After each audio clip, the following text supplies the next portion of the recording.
বাংলাদেশ জামাত ইসলামী কি দলের নিবন্ধন ফিরে পাবে? আগামী 13 তারিখে কি বাংলাদেশ জামাত ইসলামী দলের নিবন্ধন ফিরে পাচ্ছে? এখানে উত্তর হবে এক কথায় হ্যাঁ। বাংলাদেশ জামাত ইসলামী আগামী 13 তারিখে দলের প্রতীক, দাঁড়িপাল্লা এবং নিবন্ধন ফিরে পাচ্ছে। এখানে যে বাংলাদেশ জামাত ইসলামী নিবন্ধনের ক্ষেত্রে যে দ্রুত দ্রুত শুনানির জন্য, দ্রুত মামলাটি নিষ্পত্তির জন্য কিন্তু সেখানে আবেদন করা হয়েছে। তার মানে আগামী 13 তারিখে কিন্তু এই মামলার নিষ্পত্তি হয়ে যাবে, একেবারে ফাইনাল ডিসিশন। আগামী 13 তারিখেই বাংলাদেশ জামাত ইসলামী দলের নিবন্ধন ফিরে পাচ্ছে, 100% গ্যারান্টি।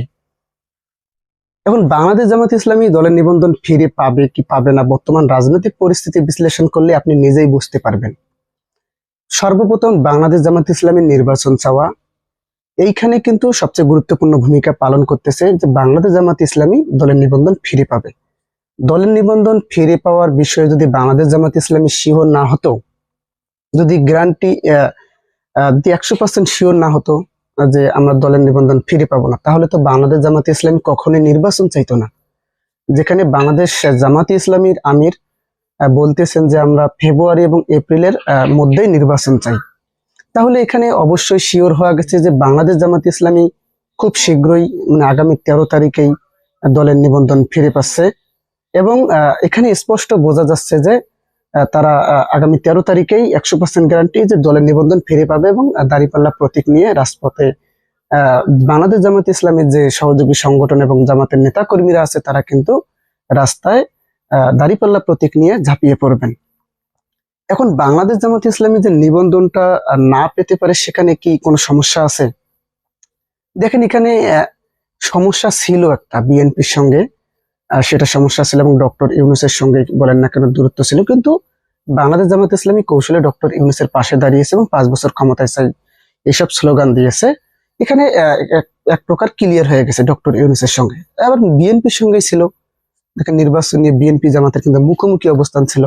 সেখান থেকে কিন্তু বাংলাদেশ জামাত ইসলামী কৌশলে লন্ডনে ভারপ্রাপ্ত চেয়ারম্যান তারেক রহমান এবং খালেদা জিয়ার সঙ্গে বৈঠক করলেন, বৈঠক করে সবকিছু মিটমাট করে নিলেন। তার মানে এখানে বোঝা যাচ্ছে যে বাংলাদেশ জামাত ইসলামীর এখন নিবন্ধন পেতে আর কোনো বাধা নেই, তার মানে আগামী 13 তারিখে পাচ্ছে। তাছাড়া বাংলাদেশ জামাত ইসলামী যদি শেখ হাসিনা পালানোর পরপরই যদি খালেদা জিয়া যেভাবে মুক্ত হয়েছিল, তারেক রহমান যেভাবে খালাস হয়েছিল, সেভাবে যদি তারা চাইলে কিন্তু নিবন্ধন এবং এটিএম আজহারুল ইসলামের মুক্তি ওইভাবেও তারা নিতে পারতেন।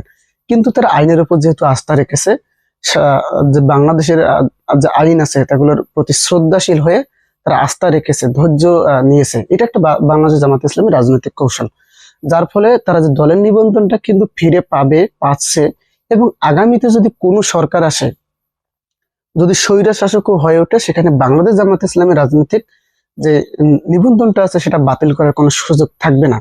কেননা 8 মাস হয়ে গেছে, অতিপ্রায়িত হয়ে গেছে, তারপরে বাংলাদেশ জামাত ইসলামী দলের নিবন্ধন পায়নি। তার মানে এখানে বাংলাদেশ জামাত ইসলামী একটু কৌশল খাটিয়ে তারা বোঝাতে চাচ্ছে, তারা দেখাতে চাচ্ছে যে আমরা জোর করে নয়, যেমনটা বিএনপি জোর করে খালেদা জিয়াকে মুক্ত করেছে, তারেক রহমানকে মুক্ত করেছে, লুৎফুজ্জামান বাবরকে মুক্ত করেছে, শেখ হাসিনা পালানোর পরে কিন্তু এগুলো হয়েছে।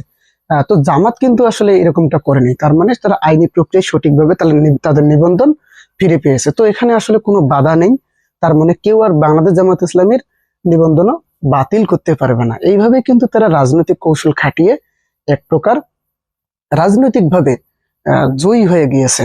এবং আগামী 13 তারিখেই বাংলাদেশ জামাত ইসলামী কৌশলে তার দলের নিবন্ধন ফিরিয়ে পাচ্ছে এবং ফিরে পাবে। সেখানে বলা হয়েছে দ্রুত নিষ্পত্তির জন্য, দ্রুত নিষ্পত্তি। তার মানে সামনে নির্বাচন, জামাতের নিবন্ধন অবশ্যই দরকার, না হলে তো জামাত নির্বাচন চাইবে না।